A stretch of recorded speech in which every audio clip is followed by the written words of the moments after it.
Welcome to Faith and Science. I'm Dr. John Ashton.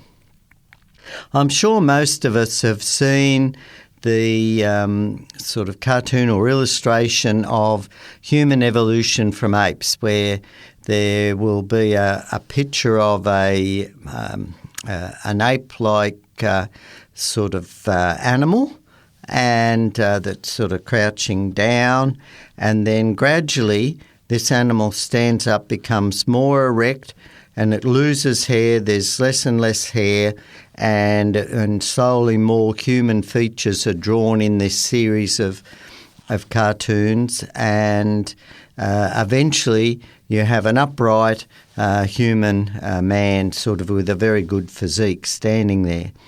And this is meant to illustrate the gradual evolution of humans.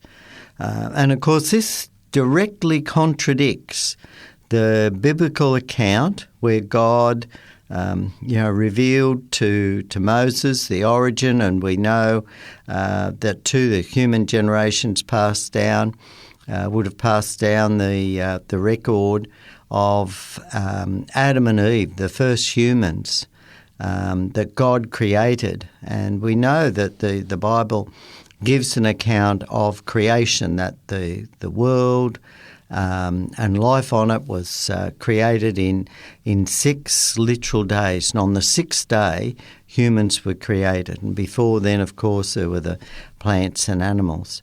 And this makes a whole lot of sense in many ways, because we understand now from our study of biology that so much of our environment is interdependent, that there are all sorts of biological cycles that are involved, that involve plants, animals, insects, all these sort of things.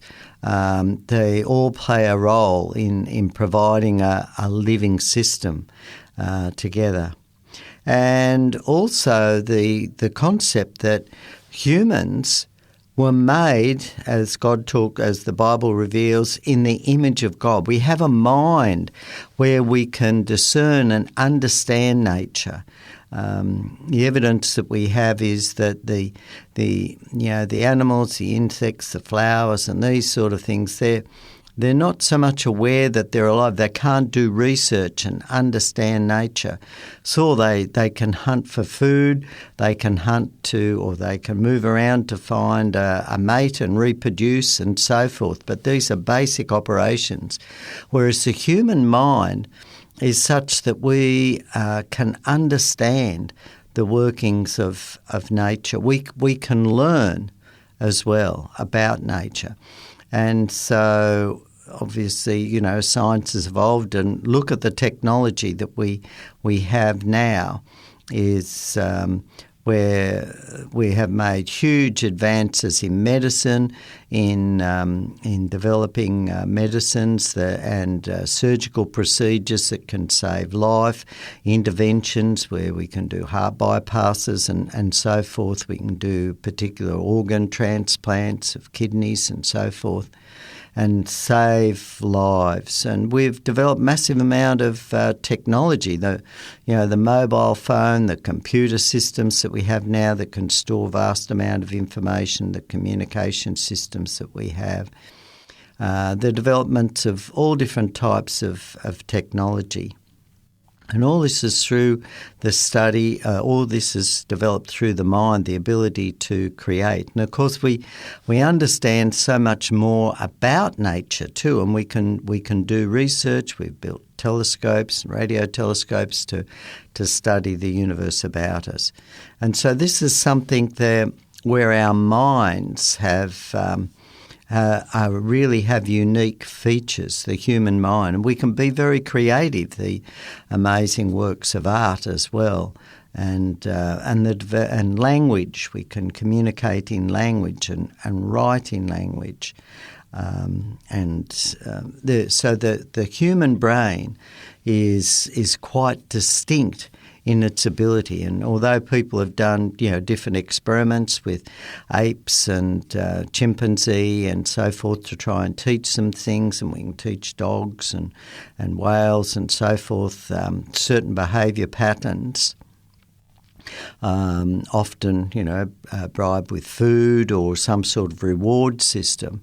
Again, these other animals, can't invent things to the same degree, anywhere near the degree that the human brain can.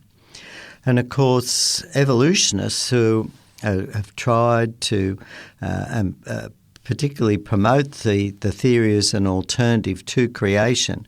In so many areas, as I've talked about in the past, we have major problems. Major problems. The genetic code, the DNA code is so complex, the language involved to arise by, chance chemical mutations we know is absolutely impossible. There are major problems everywhere. And yet we continue to teach the theory of evolution rather than creation. And yet the story of creation makes so much sense. God creating humans with superior brains and this ability to be like God. And of course God is described as a loving person, and humans have this capacity to love. The Bible also, of course, talks about evil, a rebellion that occurred and in heaven with a heavenly being, Lucifer, who's also known as Satan, sort of rebelling, and hence the problem of evil. And so much of this, the Bible account in these terms makes sense, as opposed to an evolutionary explanation. But yet, the theory of evolution continues to be taught in our schools. It continues to be taught that we evolved from monkeys, some ape-like ancestor in the past. And I think it was May 7, 2021, in the prestigious journal Science, which is one of the top research journals in the world. Science and Nature are probably the two leading science journals in terms of publishing frontier work. There was a very interesting paper published, and it was called Fossil Apes and Human Evolution. Now, this paper really has provided some really valuable insights into the evidence for human evolution. Now, about 11 years earlier, just over 11 years earlier, in February 2010, the Israeli Education Minister Chief Scientist, Dr. Gabriel Avital, sparked a furore among local university academics when the newspaper Haaretz, that's a Jewish newspaper, reported him encouraging students to critically examine evolutionary teaching imposed on him. Dr. Avital, and so remember, he was the chief scientist in the Israeli Education Ministry. He's quoted as saying, "If textbooks state explicitly that human beings' origins are to be found with monkeys, I would want students to pursue and grapple with other opinions. There are many people who don't believe the evolutionary account is correct." And of course, I'm one of them. There are many leading scientists. And of course, this isn't getting through to students. Now, it's interesting, in an earlier interview, Dr. Avital also expressed another scientific field that is problematic is biology, or the life sciences. And when your doctrine is based on Darwin's theory of evolution and its implications, you are standing on unreliable foundations. Now, of course, that making those statements when he was interviewed caused such a furore at the time that he was sacked. Dr. Avital was sacked. And we can see, and I think this should ring alarm bells for people listening to see that there's massive censorship within our education system. So you have a leading scientist, Dr. Gabriel Avital, who was selected for that position because of his brilliant scientific work and obviously a brilliant mind.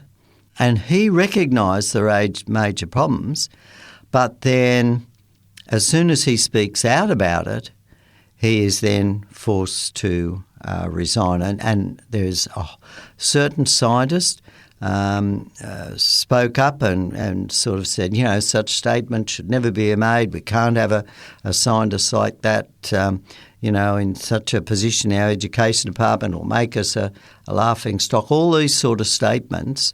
And so, of course, he was forced to resign.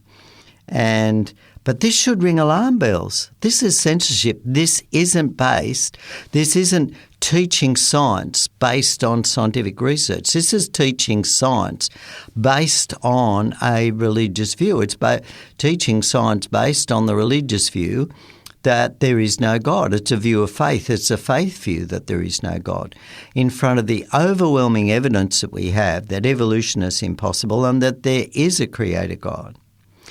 Now, as I was talking about earlier, it's very interesting, this paper that was published in the journal Science in May 2021 with scientists that the authors and the lead author from the Division of Anthropology in the American Museum of Natural History in New York, and they also work, and other researchers work at the New York Consortium in Evolutionary Primatology at the American Museum of Natural History. And other researchers are from the Department of Anatomy, the New York Institute of Technology. And so there was quite a lot of work in this, really top scientists put out this paper, and they were looking at the fossils that are found about fossil apes. Essentially, what their paper said was that we find, a whole lot of fossils. There's been, essentially over the past 150 years, there's been more or less a spate of so-called continuous discoveries about human origin remains. And the problem is that when, they found a huge number of fossils, but the problem is that they're not finding so much an articulated skeleton. They're not finding a skeleton all joined together. They're finding little bits of a skull, a little bit of a finger, or a hand, or an arm or a leg, or a backbone. They find little bits and pieces, and of course of these different skeletons. And the major problem is that I think when paleontologists find these particular bones, they're very keen to find human fossil remains as opposed to ape fossil remains, because that's not going to earn so much, a startling find and newspaper reports and publicity and this sort of thing. If you just, find some remains of a gorilla or a baboon or some other sort of type of ape. But if it's something that you can associate with the evolution of human beings, well, this is really going to draw attention. And of course, all the time they've been trying to put together a picture of of human evolution. And of course, the claims are that human evolution began, about 6 million years ago and so forth, or this begin to, change from this ape-like creature, and the apes separated about then. But it's interesting that when you consider the large number of fossils attributed to the human lineage, there's a striking absence of such fossils for the great African ape lineages. And it's surprising, and it raises an obvious suspicion And this is something that one of the reviewers, Gunter Benchley, in writing in evolutionnews.org, so that's quite an interesting website people might be interested to go to. It's evolutionnews, all one word, .org. And Gunter Benchley, who is a German-trained paleontologist. He works at the State Museum of Natural History in Stuttgart, Germany, and so he's served as a curator of in one of the sections of paleontology at the State Museum of Natural History. And he has his doctorate in geosciences from the Eckhard Karls University in Tübingen, Germany. And so he writes that could it be that the larger number of fossils that are attributed to the human lineage is because of the greater fame associated with the discovery of human fossils. And so the authors of the paper published in Science, so as I said, Gunter Benchley, that's his comments in an article on Evolution News. And it's interesting that the article published in Science, those authors also realised the conflicting evidence in the data and the biased approaches of the scientists studying this evidence. And they point out that the major problem is that the fragmentary fossil record is just very confusing. There's no set pattern to it. And it's what I think is very revealing is that a press release from the American Museum of Natural History published in 2021, just after the May 7 Science article was published on May 7, they summarised this major review of the fossil evidence that was done. And this is what they say. Most human origin stories are not compatible with known fossils. The number of species in the human family tree has exploded, but so has the level of dispute concerning early human evolution. However, many of these fossils show mosaic combinations of features that do not match expectations for ancient representatives of the modern ape and human lineages. As a consequence, there is no scientific consensus on the evolutionary role played by these fossil apes. Overall, the researchers found that most stories of human origins are not compatible with the fossils that we have today. I think I'll read that again. This is mind-blowing. This is essentially what this article published in Science on the 7th of May 2021, titled Fossil Apes and Human Evolution, is essentially saying that when we look at the fossil evidence, which is the only evidence that we have for human evolution, it doesn't fit the stories that are being presented in the textbooks that are being taught to our students. That's the bottom line. Let me read it again, the official press release from the American Museum of Natural History in 2021. This is what it says. Most human origin stories are not compatible with known fossils. Now, that's very straightforward, isn't it? I'll read it again. Most human origin stories are not compatible with known fossils. They go on a bit later. The number of species in the human family tree has exploded, but so has the level of dispute concerning human evolution. And then they go on a bit further. However, many of these fossils show mosaic combinations of features that do not match expectations for ancient representatives of the modern ape and human lineages. As a consequence, there is no scientific consensus on the evolutionary role played by these fossil apes. Let me read that again. As a consequence, there is no scientific consensus on the evolutionary role played by these fossil apes. And that's a very, very important point to bring out. And they go on a bit further. Overall, the researchers found that most stories of human origins are not compatible with the fossils that we have today. And so to build a case for human evolution on the basis of fossils doesn't work.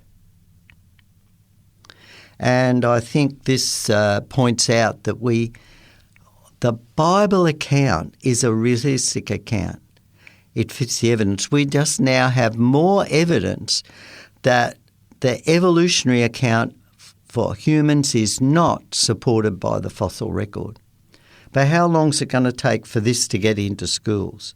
How long is it going to be, before the textbooks start teaching this to our children? My intuition is that it won't happen.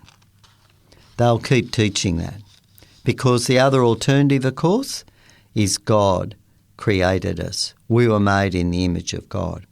And that's why this message is so important to get out. And I hope that folk that are listening to this can put links to this program, that can put links to evolutionnews.org and so forth up on their social media pages themselves, on their own Facebook or Twitter, and get the message out. Get the message out that the evidence to substantiate the evolution is seriously lacking. And I'll read out some of the references so that people, for example, S. Amalicia, A.S. Hammond, N.E. Thompson, K.D. Pugh, S. Moyasola, and D.M. Alba. They're the names of the editors. 2021, Fossil Apes and Human Evolution. Science, volume 372. And as I said, that was published on the 7th of May. There's another report, the American Museum of Natural History publication 2021 review. It's titled American Museum of Natural History 2021 review, Most Human Origin Stories Are Not Compatible with Known Fossils. That was published in Physics.org, May 6, 2021. And then there's in Evolution News, October 23, 2017, Gunter Beachley published an article, Fossil Footprints from Crete Deepen Controversy on Human Origins. That was in Evolution News and on September 6, 2017. And another one was published, as I mentioned earlier, on October 23, 2017 on the website Evolution News. So there's quite a few articles on that website, Evolution News. So this is very important to, make people aware that the evolutionary account is they're just so stories. The biblical account, when we look at the biblical account, it makes a whole lot of sense. The time scales make a whole lot of sense in terms of human population data. If really we've been evolving over millions of years, the Earth's population should have been much, much larger of humans. All these sort of data points to the biblical account, but the Bible also has, prophecies where God said, look, I'm giving you evidence that I am God, that I am outside space and time. I am going to give you and reveal the future in different places. And this is done particularly in the book of Daniel and other prophecies in Isaiah, the prophecies related to Jesus coming as our Messiah and Saviour. They're there. There's so many of them. I have at home an encyclopedia of biblical prophecy published by Princeton University Press. And there's hundreds of prophecies that were given in the Bible that were fulfilled, and some of them are yet to be fulfilled, like the second coming of Jesus. And this is why it's so important that people become aware that the story, the scientific understanding of human origins research is a big mess. It's just a mess. The data is so, conflicting. There's no clear picture. And this is a very important point to understand. It's the same when we look at the origin of life. As I've talked about in articles on programs before, my talks before, that scientists really don't have a clue on how first life started. The chemistry required is so impossible to arrive by chance. But what happens is that the academy itself, the education departments themselves, have not really kept pace or haven't really understood the chemistry involved, and they've just bluntly, taught that it's possible. Whereas we now know from the complex of the biochemistry involved, it's absolutely impossible. So this is very important, and it's very important to make people aware. There are a lot of very good sites out there now that have this information, like evolutionnews.org. There's creation.com. That's a very good website as well. And if you go on to that website and do a search for In 6 Days, my book In 6 Days, Why 50 Scientists Choose to Believe in Creation, comes up. And there's 50 scientists there. You can look up their names and go down and read why they choose to believe in creation. And then, of course, there's my book Evolution Impossible, that is available in many forms online, where I set out and link with links to the peer-reviewed literature out there. And, of course, remember, if you want to re-listen to these programs, just Google 3abnaustralia.org.au and click on the listen button. And you can listen to these programs on the different podcasts that are available. You've been listening to Faith and Science. I'm Dr. John Ashton. Have a great day.